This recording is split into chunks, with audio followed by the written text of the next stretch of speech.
One is on deploying a service that's going to serve millions of people. The challenge of a problem or the importance isn't that related to how likely you are to achieve it. And in fact, even when you go after a more ambitious goal, even if you fail to achieve that one, all the side effects that come along the way can be that much more rewarding and significant in their own right. At Google, our mission is to make the world's information accessible and useful. And that means all of the world's information, which now in our index numbers over 1 billion documents. I think as a kid, I always had a kind of scientific curiosity. I was always interested in mathematics, and I always enjoyed doing math problems. And in fact, my undergrad, I had a degree in both math and computer science. And I think eventually I was really inspired by computers because of the amazing power that they give you. I mean, today's PCs do 1 billion operations per second. I mean, it's almost inconceivable.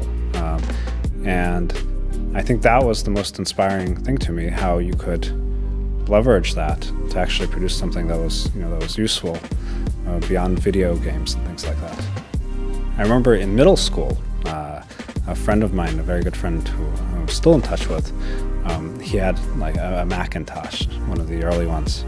And together, he and I would just sit and play around and program. We had little programs for artificial intelligence. We'd have a little program that would talk back to you. We wrote a program to simulate gravity. I remember we wrote a program to do what's called OCR now, optical character recognition. And it was just for fun and purely out of intellectual curiosity. And I think that's probably the first time that I really experienced that. And it's kind of the randomness of life, the path that takes. But now I've come to recognize that really the challenge of a problem or the importance isn't that related to how likely you are to achieve it. And in fact, even when you go after a more ambitious goal, even if you fail to achieve that one, all the side effects that come along the way can be that much more rewarding and significant in their own right.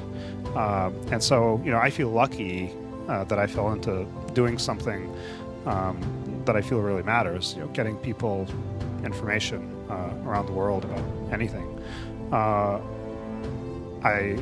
wish there was a way to convey that to the world at large. Obviously, all of you already have this religion, but it's very rewarding when you work on something you think is going to make a big difference. And yeah, it's a little bit harder, but I think the passion that one might bring with it brings so much more energy to that you're more likely to succeed. Anyway, I want to leave you with that thought. I want to share one other thought because, and I think Vinod summarized it nicely. The other thing that we've really found over time at Google, watching at other companies, watching many of you, is the importance of the development cycle and how you really need to be able to churn quickly through things.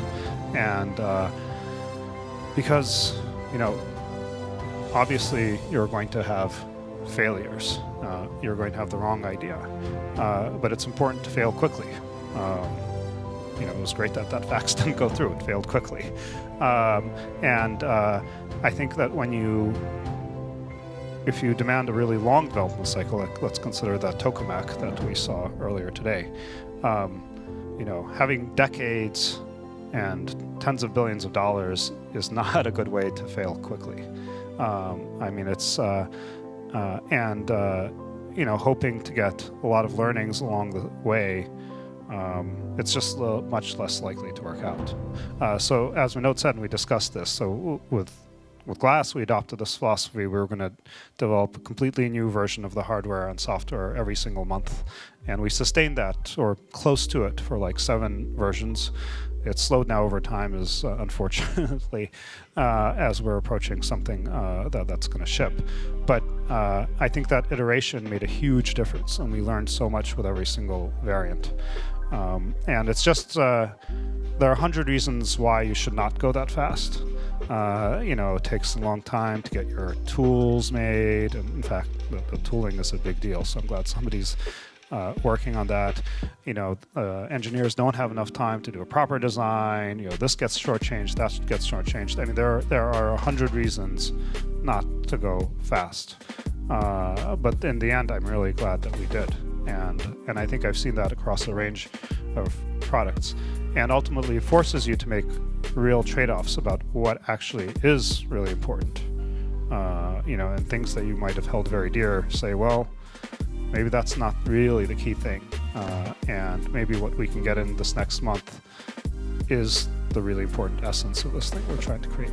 At Google, our mission is to make the world's information accessible and useful. And that means all of the world's information, which now in our index numbers over 1 billion documents. And it's an incredible resource. I mean, in history, you have never had access to just, pretty much all the world's information in seconds. And we have that now. And to make it really useful, you have to have a good way of finding whatever it is that you want. And that's precisely what we work on at Google. And my hope is to provide instant access to any information anybody ever wants in the future.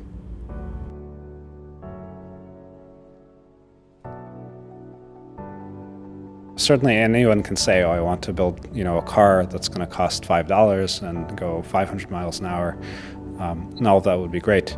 I was fortunate to be at Stanford, and I was really interested in data mining, which means analyzing large amounts of data, discovering patterns and trends. And at the same time, Larry joined Stanford in '95, and he started downloading the web, which is turns out to be the most interesting data you can possibly mine. And our joint effort, just looking at the data out of curiosity, we found that we had technology to do a better job of search. And from that initial technology, we got really interested in the problem, and we realized how impactful having great search can be. And so we built technology upon technology after that to bring Google to where it is today, and we continue to develop lots of technology for tomorrow. One is on deploying a service that's going to serve millions of people.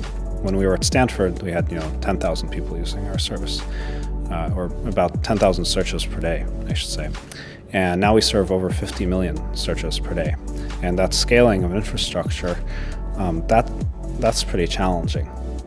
On a more personal level, I think I'm now the president of Google, and we have about 170 people now. And I think managing people and being emotionally sensitive and all of the skills you learn in terms of communication and keeping people motivated, I think that's been a challenge, and I've enjoyed learning that. But that's an important and a hard thing to learn.